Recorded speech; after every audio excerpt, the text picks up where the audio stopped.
कि वो सब्स्टिट्यूट नहीं होगा तो रोनाल्डो के पाले में जो गेंद है वो नहीं रहेगी। लेकिन उसके बाद फिर कहीं ना कहीं ये कंफर्मेशन आया कि अब यहां पर चेल्सी का जो स्क्वाड है जो मैनचेस्टर यूनाइटेड ने अनाउंस किया है उससे भी रोनाल्डो को हटा दिया गया है। और अभी के लिए इनडेफिनेट कोई यहां पर यूनाइटेड का वो नहीं है, लेकिन यूनाइटेड ने सिर्फ इतना कमेंट किया है कि हाँ रोनाल्डो नहीं है। और यहां पर उस टीम में कहीं ना कहीं सारे प्लेयर्स हैं, लेकिन क्रिस्टियानो रोनाल्डो को छोड़ के ऐसे पॉइंट ऑफ टाइम पे अब ये पता चलता है कि शायद से रोनाल्डो सिर्फ अकेला ही ट्रेन करेगा और सीनियर प्लेयर्स के साथ ट्रेन नहीं करेगा। थोड़ा थोड़ा मेरे को मिज़ट ओजिल वाली फीलिंग आ रही है। लेकिन उसके बाद कहीं ना कहीं अब यहां पर बीच में ट्रांसफर स्पेकुलेशंस भी आने लगी और जो बीच में खबर थी वो तो हम उस पर बात करेंगे। लेकिन अब रिसेंट अगर लेटेस्ट की हम बात करें तो यहां पर रोनाल्डो ने एक इंस्टाग्राम का पोस्ट डाला है जो कि तुम इस समय देख सकते हो। अब इसमें यहां पर मैं कहूंगा कि अपोलॉजी भी नहीं है, लेकिन एट द सेम टाइम ये भी चीज कंफर्म हो गया कि लाइक अगर दोनों पार्टीज की हम बात करें, चाहे हम यूनाइटेड की बात करें, क्योंकि यूनाइटेड ने शायद से इस पर कमेंट करने से भी मना कर दिया कि क्या वो रोनाल्डो को फाइन लगाएंगे या फिर रोनाल्डो को एक्चुअली में इनडेफिनेट उस पर भेज दिया गया कि ठीक है भाई अब तो छुट्टी है और अब आपको यहाँ आने की जरूरत नहीं, क्योंकि आपका मैच में कोई फीचर नहीं होने वाला। ये भी एक पॉइंट है, इस पर मैं अपना ओपिनियन दूंगा। और यहां पर एक तरीके से रोनाल्डो के इंस्टाग्राम पोस्ट ने ये भी कंफर्म कर दिया कि रोनाल्डो कुछ भी चीज पब्लिक में नहीं करना चाहता, डिस्पाइट द फैक्ट कि वो जो भी मूव था वो अच्छा था बुरा था। हम एक बार फिर से उस पर बात करने वाले हैं और थोड़े से एक नए एंगल से बात करेंगे और डेफिनेटली यहां पर। लेकिन उसके अलावा अगर हम बात करें तो कोई भी चीज पब्लिक में नहीं होगी, यानी कोई स्ट्राइक नहीं होगा, कोई प्रोटेस्ट नहीं होगा, कोई लाइक गर्मा गर्मी नहीं होगी, किसी के बारे में बैड माउथ नहीं होगा, किसी के बारे में कुछ बुरा नहीं बोलना, कुछ नहीं। लाइक ये बहुत सही लगा, क्योंकि डेफिनेटली मैं कल के एपिसोड में भी यही चीज कह रहा था, मैं आज के एपिसोड में भी यही चीज कह रहा हूं दैट इससे किसी का फायदा नहीं होने वाला। इससे ना ही रोनाल्डो का फायदा होगा, इससे ना ही यूनाइटेड का फायदा होगा, ना ही एरिक टेन हैग का फायदा होगा। और even if there is a fight between Ronaldo and Erik ten Hag, cold war भी मान के चलते हैं, लेकिन एक्चुअली में अगर तुम ट्विटर पे एक्टिव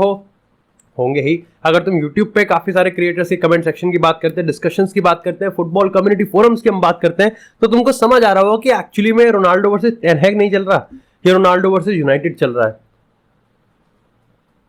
अब सबसे पहले तो मैं इस पे रिगार्डिंग अब यहां से स्टार्ट करते हैं मेरे ओपिनियंस की। देखो सबसे पहले तो मेरे को ये लगता है कि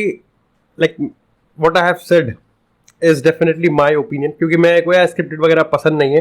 तो अपन तो अनस्क्रिप्टेड ओपिनियन रखता है और ये तुम्हारा सपोर्ट ही है कि भाई डेफिनेटली तुम ज्यादा गाली वाली नहीं दे रहे हो और जो भी है लाइक डिस्पाइट द फैक्ट, ठीक है, मेरे एटलीस्ट मैं तुमको इस चीज के लिए थैंक यू कह सकता हूँ कि तुमने जो फ्रीडम है उसको बरकरार रखा हुआ है, दैट यू आर क्योंकि फैब्रिकेटेड अगर फैब्रिकेटेड ओपिनियन आने लगे फिर कोई फायदा नहीं रहा, फिर आप स्क्रिप्टेड ही बोल लो, फिर आप अपना 3-4 दिन बाद ही आना, आप एकदम से वीडियो मत बनाओ। लेकिन डेफिनेटली सबसे पहले तो जो चीज मेरे को प्रॉब्लम लग रही है वो यहां पर ये है कि लोगों को ना लाइक इस चीज से फर्क नहीं पड़ता कि क्या गलत है और क्या सही है। आई थिंक इस समय मेजोरिटी ऑफ द पीपल की अगर हम बात करें तो काफी इस चीज पे ज्यादा इंफोसाइज कर रहे हैं कि अच्छा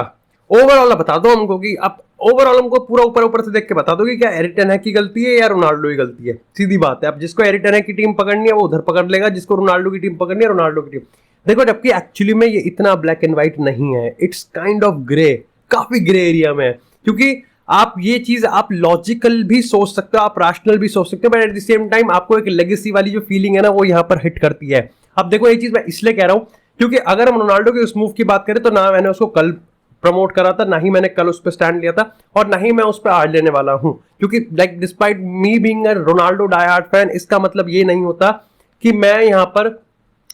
कोई भी चीज को गलत इंटरप्रेट करूं या फिर गलत चीज लूं। आई थिंक यहां पर रोनाल्डो ने जो चीज किया था वो बहुत बुरी थी, या फिर वो कुछ लाइक काफी समय अगर हम बात करें जो कि रोनाल्डो के अगेंस्ट है, जिस तरीके से एलिज कर रहे हैं कि रोनाल्डो को वो हाईलाइट बनना था, रोनाल्डो को हेडलाइन बनानी थी, like what ever be the case. लेकिन जिस तरीके से उसको मैं सोच रहा हूँ मेरा सिंपल है, ना ही उससे रोनाल्डो का फायदा हुआ, कुछ भी सोचा हो, लेकिन वो उस तरीके से चीज पोर्ट्रे नहीं हुई। And definitely the biggest concern is that it is now Ronaldo versus Manchester United, जो कि खुद रोनाल्डो भी नहीं चाहेगा। और आप देखो उसके इंस्टाग्राम पोस्ट में भी आपने वो चीज बार बार देखी होगी that he is concerned about Manchester United। आप बाकी की चीज देख सकते हैं जो भी आपके हिसाब से लेना हो। दूसरी चीज, it's definitely not only Cristiano Ronaldo's fault. अब इस पे मेरे को गाली पड़ जाएगी, लेकिन अगेन मैं जैसे शुरुआत में कह चुका हूं कि फैब्रिकेटेड तो रहूंगा ही नहीं मैं। अब देखो यार ये चीज थोड़ा सा अगेन आपको कॉम्प्लिकेटेड है, मैं ये नहीं कहूंगा कि एरिक टेन हैग चूतिया, क्योंकि मैंने कल के एपिसोड में भी नहीं कहा, मैं आज भी नहीं कहूंगा कि अगर एरिक टेन हैग वो चीज कर रहा है तो वो गलत है। इट्स जस्ट सिंपली कि लाइक जब क्रिस्टियानो रोनाल्डो जैसे स्टेटस का प्लेयर आपके टीम में होता है तो कहीं ना कहीं आपको थोड़ा कॉम्प्रोमाइज करना पड़ता है। मैं ये बिल्कुल नहीं कह रहा कि एरिक टेन हैग गलत कर रहा है, मैं ये कह रहा हूं कि एरिक टेन हैग जो कर रहा है शायद से उससे एक बहुत अच्छा तरीका भी हो सकता था। डेफिनेटली यहां पर सबका अपना काम करने का तरीका है, लेकिन उसने रिबिल्ड को बहुत सरल शिफ्ट के साथ कर दिया है। इट्स काइंड ऑफ काफी रफ है, बिल्कुल रफ है। देखो डेफिनेटली कहीं ना कहीं ये चीज होती ही नहीं अगर रोनाल्डो और मैनचेस्टर यूनाइटेड समर में ही अपना जो बॉन्ड वो तोड़ देते, ये होता ही नहीं।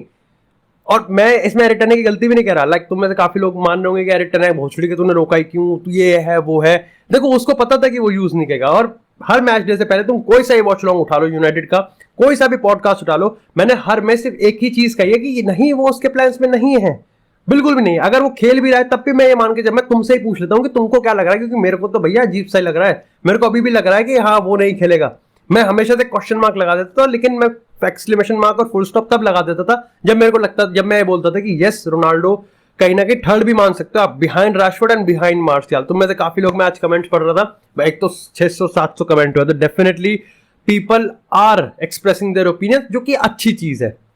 आप अगर किसी आगे माँ बहन की नहीं लगाओगे तो डेफिनेटली हर चीज अच्छी लगती है सुनने में। अब देखो यहां पर एक चीज मेरे को लगता है कि अगर आप ये कह रहे हो कि यार मार्शियल इंजरी प्रोन है, रैशफोर्ड तो फिनिशिंग नहीं करता, it doesn't change the fact कि एरिक टेन हैग फिर भी रोनाल्डो को यूज नहीं कर सकता। प्रॉब्लम ये है कि यहां पर एक साइड ये बताया जा रहा है कि रोनाल्डो ने ये गलत कर दिया, भाई दूसरी साइड ये भी बोला जाता है साइड में काउंटर पे, जो कि करता भी है कुछ हद तक काउंटर, कि आप उसको यूज ही नहीं कर पा रहे हो, आपने यूज ही नहीं किया। क्या हम एक्चुअली में ये चीज कह सकते हैं कि ये चीज किसी और मैनेजर के अराउंड होता? क्या अगर रोनाल्डो पेप गार्डियोला के साथ होता क्या ये हम देखते? क्या रोनाल्डो अगर जिनेदिन जिडान के साथ होता क्या हम ये चीज देखते? क्या रोनाल्डो अगर कार्लो एंजेलोटी के साथ होता क्या चीज हम ये देखते? And it's a big question mark. और एरिक टेन हैग, एरिक टेन हैग गलत अभी भी नहीं है, मैं बार बार कह रहा हूं। एरिक टेन हैग का जो काम करने का तरीका है वो काफी ज्यादा रफ है, और ये चीज तब और भी ज्यादा निखर के आती है जब कहीं ना कहीं क्रिस्टियानो रोनाल्डो जैसा प्लेयर आपके स्क्वाड में होता है। डिस्पाइट द फैक्ट मैं मानता हूं कि रोनाल्डो की परफॉर्मेंसेस गलत गई हैं और मैंने खुद उसको क्रिटिसाइज किया है, लेकिन नहीं कर सकते भाई, काफी लोगों ने तो नहीं भी किया है, मैंने तो किया है। लेकिन फिर भी लास्ट सीजन अगर आप देखो, इट वाज हिम जिसने परफॉर्म किया है। अगर आप इस सीजन में देखो तो यस उसका एक डाउन टर्न आया है, लेकिन कहीं ना कहीं हम ये भी मान सकते हैं कि वो सिस्टम से ही बिल्कुल अलग दिखता है, वो उस टैक्टिक्स में फिट ही नहीं होता है, और क्योंकि शायद से कभी वो टैक्टिक्स उसके लिए बनी भी नहीं है। And this is the fact कि कहीं ना कहीं रोनाल्डो को अपने तरीके का सिस्टम नहीं मिल रहा है, जो कि अगेन उसके ऑन बिहाफ पे अनलकी है। But at the same time आप कह सकते हो कि रिबिल्ड बहुत ज्यादा रफ हो रहा है और एकदम से सडन हो रहा है। लाइक डेफिनेटली इसका कोई, जो रोनाल्डो के फैंस होंगे, जो रोनाल्डो